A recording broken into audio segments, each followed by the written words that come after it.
Sebagaimana kita ketahui, kisah Ramayana maupun Mahabharata itu ditulis oleh para bagawan India lama kira-kira 2500 tahun sebelum Masehi. Kisah-kisah yang mereka tulis berdasarkan mitologi, berdasarkan kepercayaan Hindu mereka. Yang mana kita tahu maksud mereka adalah upaya para dewa tersebut untuk menyelamatkan manusia. Nah, kisah Ramayana pun sebagaimana saya katakan tadi, tak urung masih terkait dengan peristiwa tersebut, dengan masalah tersebut. Karena sebagaimana kita ketahui bahwa Rama di dalam kisah Ramayana adalah penjelmaan atau awatara Wisnu, awatara yang ketujuh. Kisahnya Ramayana ada di dua candi. Pertama di Candi Prambanan atau Lora Jonggrang, Jogja. Yang kedua ada sebagian yaitu di Candi Panataran. Nah, relief ini kita ambilkan dari Candi Prambanan Jogja yang pernah kita potret reliefnya di pagar langkan Candi Prambanan, Candi Siwa, dan kemudian di pagar langkan Candi Brahma, dan kemudian di pagar langkan Candi Wisnu. Cerita Ramayana terdiri dari sekitar 38 panel sebetulnya di Candi Prambanan dan Candi Brahma. Akan tetapi di Museum Gubuk Wayang kita singkat menjadi 10 saja. Kisah Ramayana diawali ini dari relief pertama. Kalau di Candi Prambanan kita mengikuti cerita tersebut mulai dari sisi selatan, pagar langkan selatan. Adegan pertama pada pagar langkan di selatan. Jadi kita secara pradaksina, artinya secara mengikuti arah jarum jam. Bukan prasauya yang searah berlawanan dengan arah jarum jam.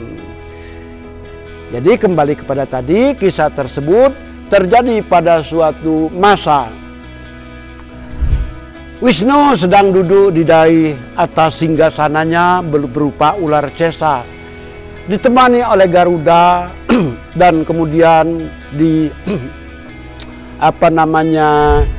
temani juga atau diramaikan juga dengan makhluk-makhluk lautan. Ini ada ikan, ada kepiting dan sebagainya. Kita bisa melihat Wisnu dengan laksananya cakra maupun sangka bersayap. Ini ular cesa sebagai singgasananya. Kita tahu pada waktu-waktu tertentu di musim hujan biasanya Wisnu duduk di atas singgasananya yaitu ular cesa. Pada suatu musim hujan itulah kemudian Wisnu dihadap oleh 5 orang dewa. 5 orang ini 4 yang kelihatan, yang satunya tidak terlihat di dalam relief. 5 orang dewa ini mengadu kepada Wisnu, memohon kepada Wisnu agar sudi turun ke dunia. Turun ke Madhyapada karena Madhyapada adalah dunia sedang dilanda kekacauan akibat ulah seorang raja raksasa bernama Rahwana. Wisnu akhirnya menyatakan diri bersedia untuk menjelma ke dunia dan kemudian turunlah Wisnu ke dunia sebagai seorang bayi putra Raja Dasarata dari kerajaan Ayodhya. Di kerajaan tersebut Wisnu sebagai putra mahkota, anak dari istri pertama Dasarata, dan Wisnu atau Rama kemudian Wisnu sebagai Rama tersebut kemudian digadang-gadang oleh ayahnya untuk kelak menjadi Raja Ayodhya menggantikan dirinya. Dan Rama tumbuh di lingkungan kerajaan tersebut menjadi seorang pemuda yang tampan dan gagah. Yang lama-kelamaan setelah dewasa beliau mengikuti sayembara dan kemudian berhasil mendapatkan Dewi Sinta, seorang gadis yang sangat cantik dan menurut cerita adalah penjelmaan dari Dewi Laksmi. Dan setelah kemudian memboyong istrinya ke istana, Wisnu kemudian tak lama setelah itu dihadapkan pada ayahnya yang saat itu berkumpul dengan para istrinya. Ayahnya yang merasa dirinya tak lama lagi akan wafat akan menerangkan sebuah testamen atau wasiat. Dan pada saat itulah kita melihat Rama ditemani Dewi Sinta di hadapan ayahnya. Nah, di hadapan ayahnya itulah ayahnya berkata bahwa nanti setelah ayahnya tiada, Wisnu akan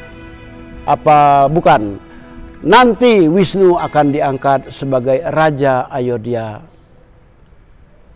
Saat itu Raja Dasarata, ayahanda Rama, belum wafat.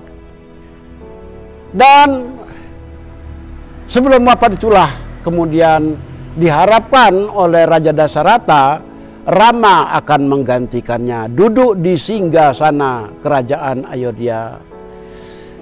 Tetapi saran dari Raja Dasarata tersebut mendapat tantangan dari Dewi Kekayi. Dewi Kekayi ini adalah istri ketiga Raja Dasarata,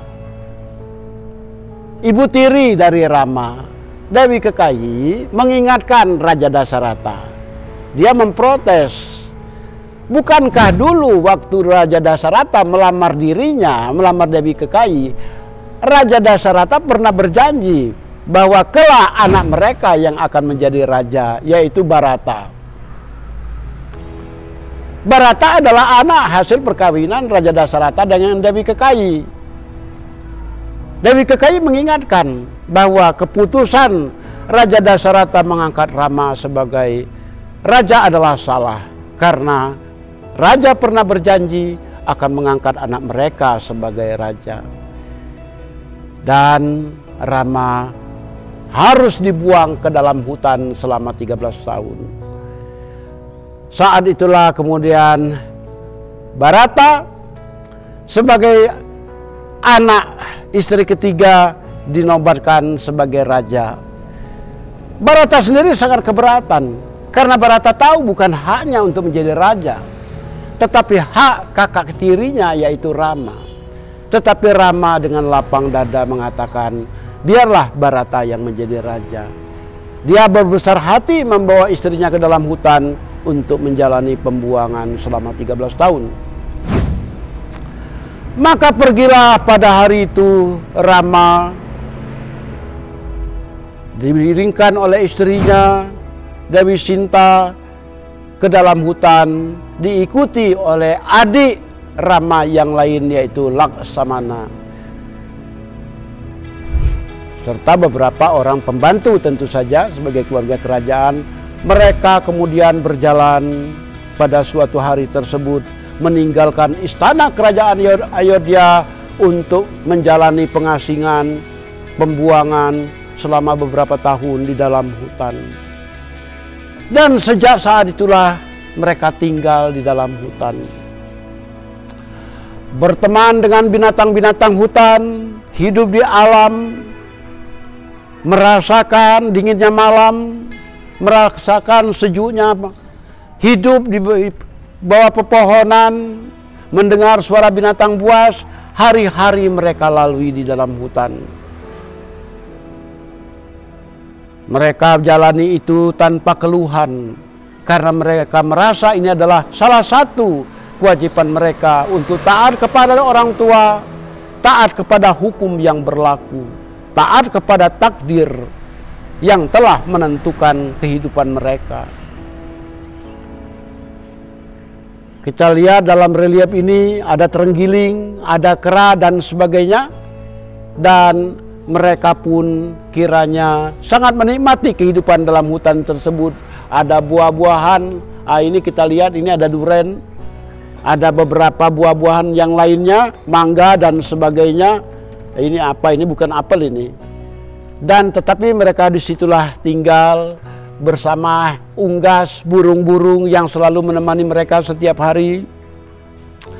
Para kera yang selalu mencarikan makanan bagi mereka, serta hewan-hewan yang lain.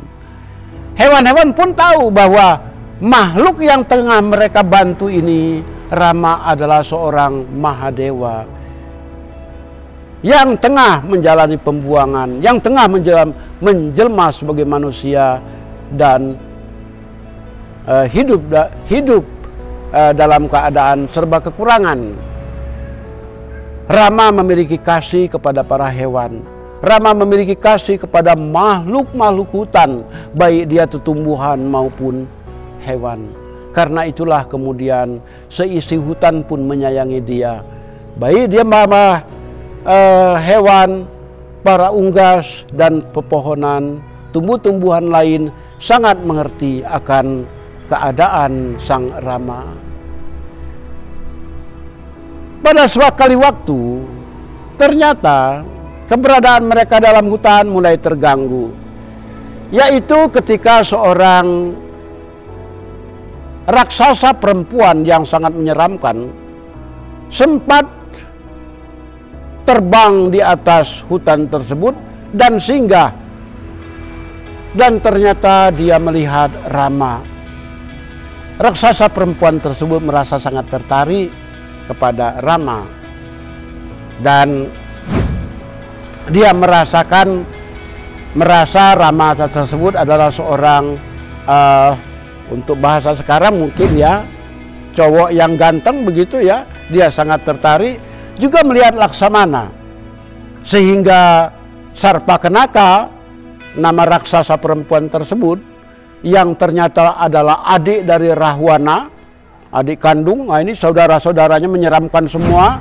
Rahwana ditambah Kumbokarno si raksasa, ditambah Sarpakenaka, raksasa perempuan yang bertaring dan menyeramkan tersebut, dan yang bungsu adalah Wibisono, adalah adik mereka berupa manusia biasa dan sama sekali tidak menyeramkan, tampilan lebih manusiawi, demikian sifat-sifatnya juga manusiawi. Demikian adik bungsu si Rahwana.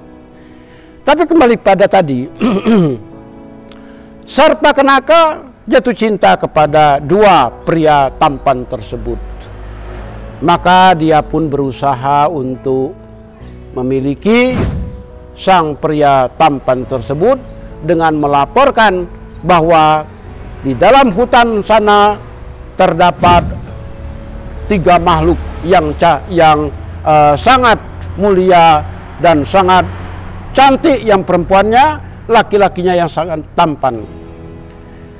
Laporan tersebut ia haturkan kepada kakaknya yang tertua, yaitu Rahwana. Dan Rahwana sebagai Raja Alengka memang sangat ingin mengkoleksi berbagai macam wanita pada waktu itu. Maka Rahwana pun tertarik mendengar laporan adiknya. Nah, ini ada kisah seorang wanita yang cantik. Rahwana tidak memperhitungkan 2 yang tampan tadi. 2 pria tampan tadi diperhitungkan hanya oleh Sarpakenaka. Rahwana hanya memikirkan yang perempuan, yaitu Dewi Sinta, ternyata istrinya si Rama. Maka Rahwana pun berusaha pada suatu hari mengirimkan pesuruhnya masuk ke dalam hutan. Dan memang kalau kita lihat Rahwana dalam hutan tersebut, Rama sendiri berusaha menjaga keamanan hutan. Tingkah lakunya mau tak mau diketahui oleh dunia luar. Kita lihat di sini Rama selalu berusaha untuk memberikan keamanan kepada para penghuni hutan dengan membunuh para raksasa yang acap mengacau.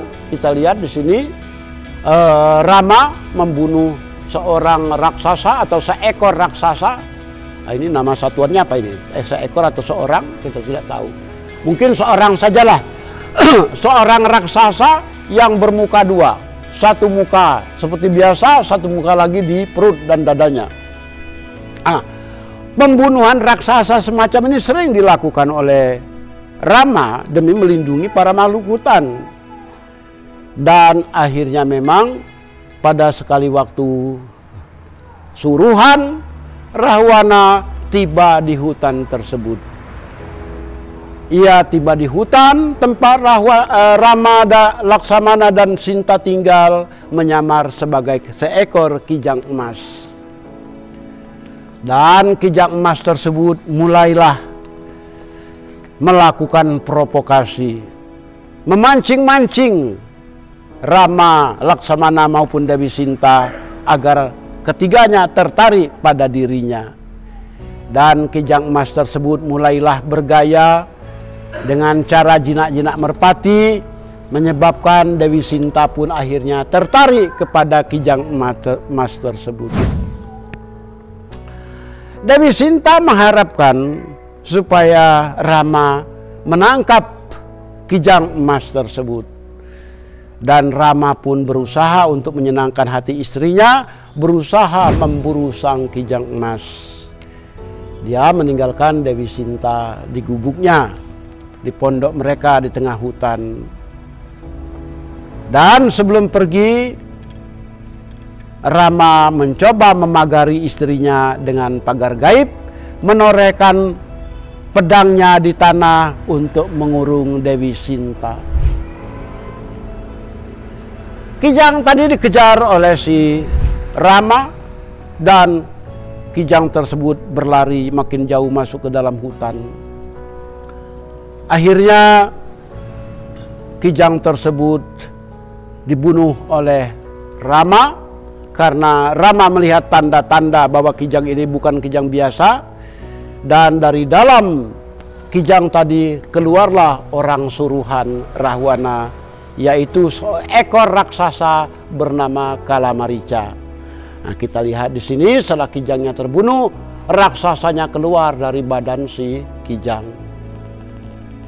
Terbunuhnya Kalamarica inilah yang menyebabkan akhirnya kita tahu Rahwana turun langsung untuk menangkap Dewi Sinta yang sedang berada di dalam hutan.